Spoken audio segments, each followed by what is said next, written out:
안녕하십니까. 전국방송의 홍광철입니다. 이제 이어서 오늘도 탈북의 역사 여기에 대해서 이야기해 드리겠습니다. 1980년대 말 90년대 초반까지 조중국경 지역에서 사는 사람들은 탈북이라고 부르지 않았습니다.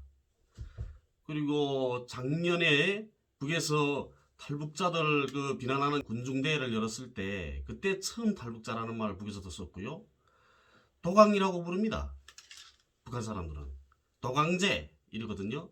홍강철 TV를 구독하시는 분들 중에 바람제라는 닉네임을 쓰시는 분이 계시더라고요. 근데 바람제 하는 건 바람쟁이라는 뜻입니다. 그래서 북에서는 도강제 이렇게 부르거든요. 북쪽 사람들은 도강쟁이 이렇게 부르는 걸 도강제 이렇게 부르기도 합니다.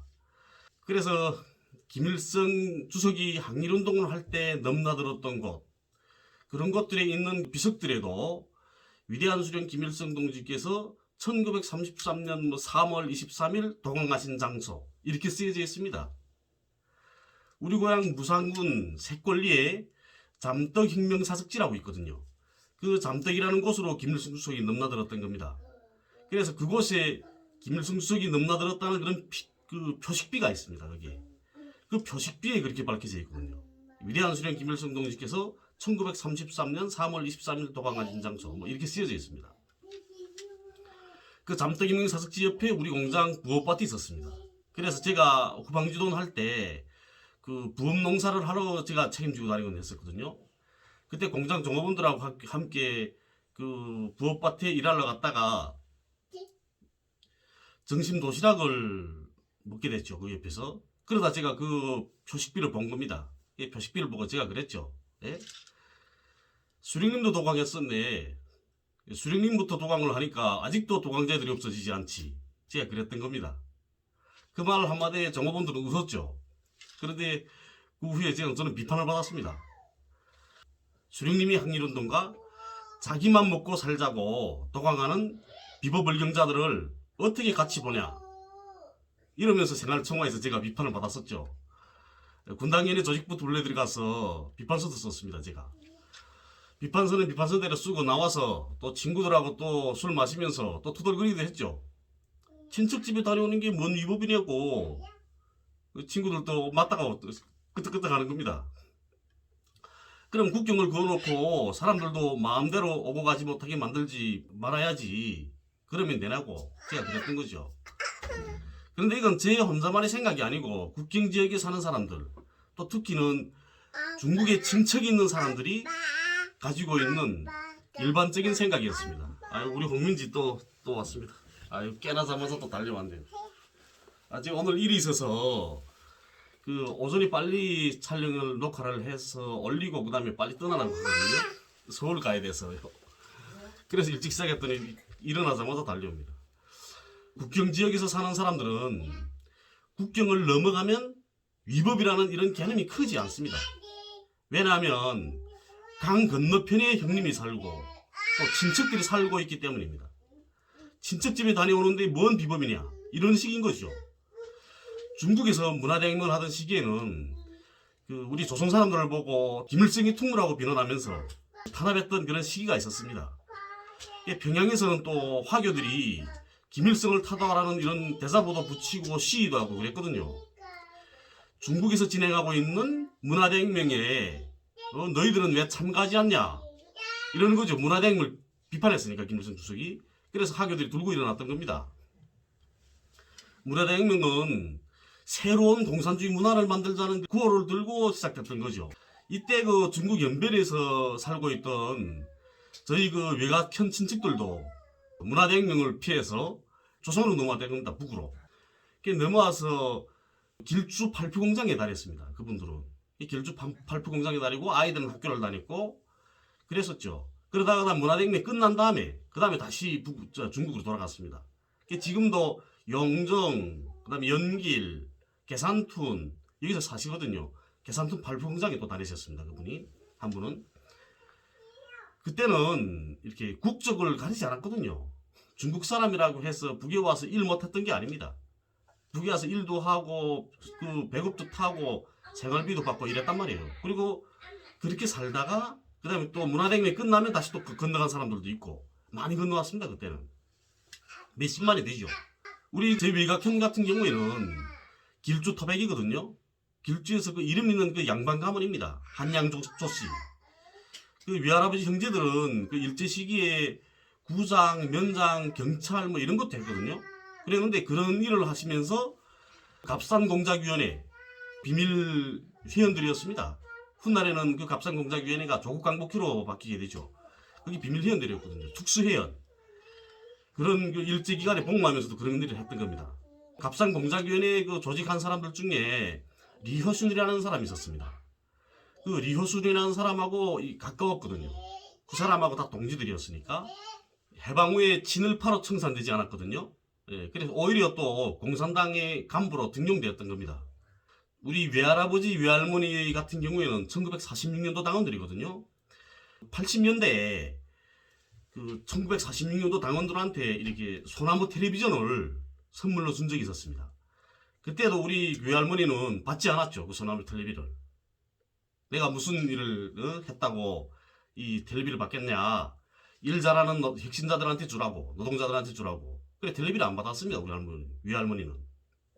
그래서 해방 후에 친일파로 청산되지 않았고 오히려 공산당 간부로 등용됐던 겁니다.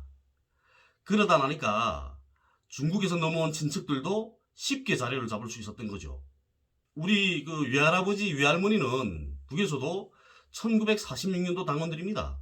1980년대, 80년대 초인 것 같습니다. 그때 북에서 46년도 당원들한테 이 텔레비전을 선물로 준 적이 있었거든요. 그때 우리 외할머니는 받지 않았습니다. 내가 뭔 한 일 있다고 텔레비전 받겠냐. 젊은 사람들, 일 잘하는 노동자들 주라고. 우리 할머니 안 받았죠. 그분들은 길주에 있는 우리 외갓집에서 사시다가 중국으로 돌아갔습니다. 문화대혁명이 끝난 다음에.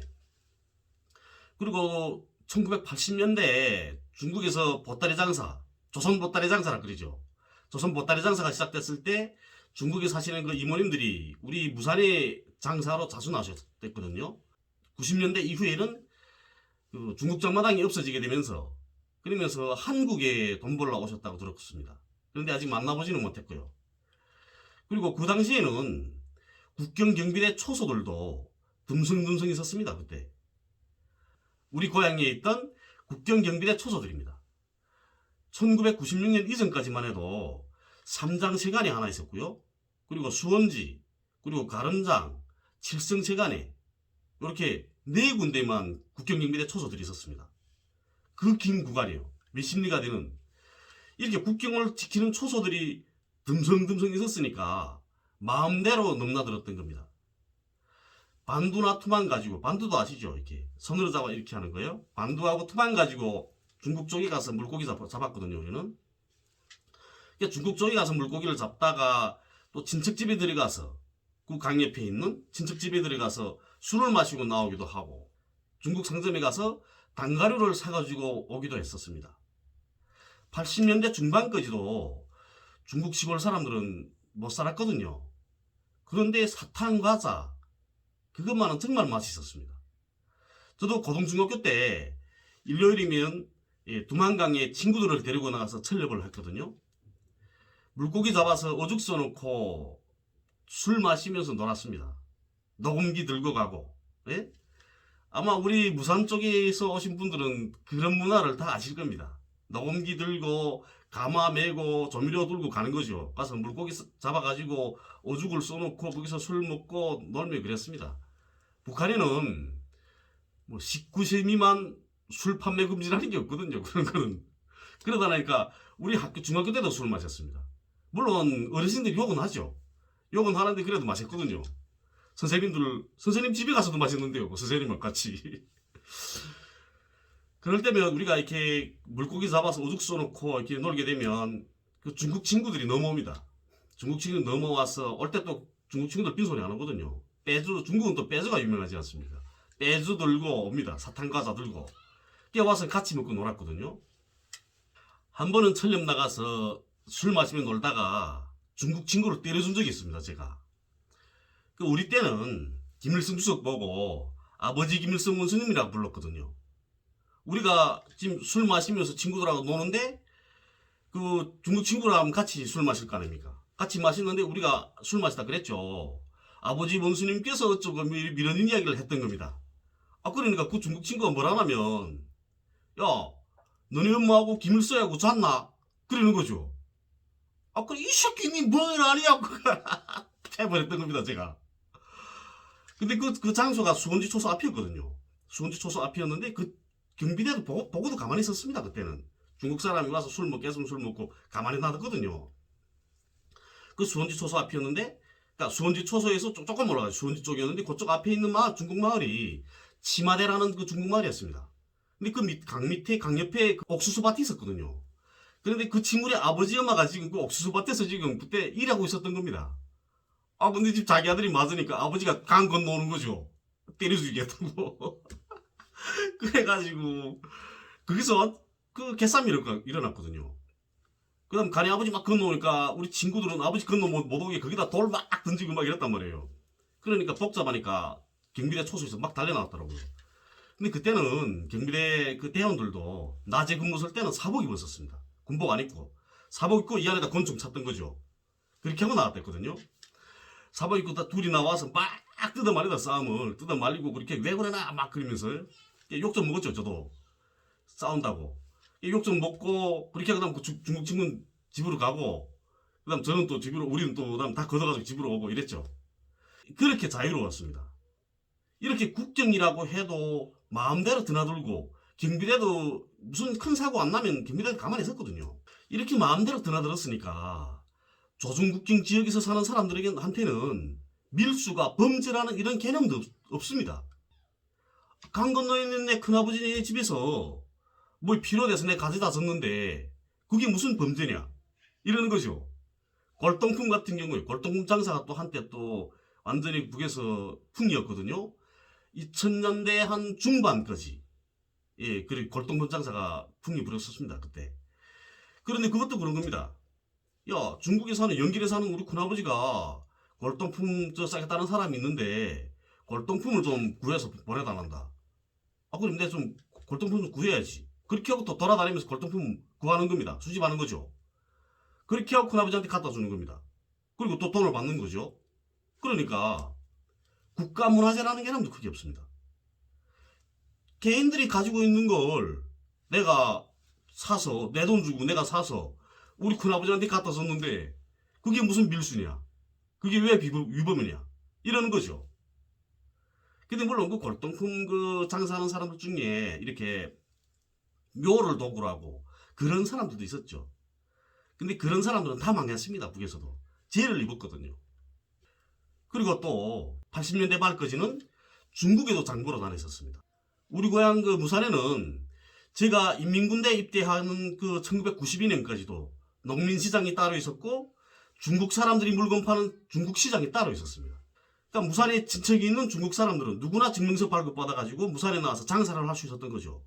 증명서 가격도 안 비쌌습니다. 그때 70원인가 내면 중국 돈으로 70원인가 내게 되면 그 증명서를 발급했었거든요. 공안에서. 그렇게 마음대로 드나들었습니다. 이렇게 조중국경 지역에는 언어도 같고 풍습도 똑같고 그리고 또 강양 쪽에는 또 친척들이 다 살고 있었고 이랬던 거죠. 우리 저기 저 하계장터 아시죠? 하계장터에 가시게 되면 그 전라도와 경상도 가르는 이 섬진강이 흐르지 않습니까? 이쪽은 하동, 이쪽은 구례. 그런데 양쪽에 다 친척들이 있죠. 그 다리도 있고 왔다 갔다 하지 않습니까? 그거 하나 비슷했습니다. 그때 당시는. 고난의 행군 이전까지는 그거하고 비슷했거든요. 조선국경은 바로 그런 사람들이 살고 있는 데입니다. 다음 시간에 계속해서 탈북과 인신매매 여기에 대해서 이야기해드리겠습니다. 감사합니다.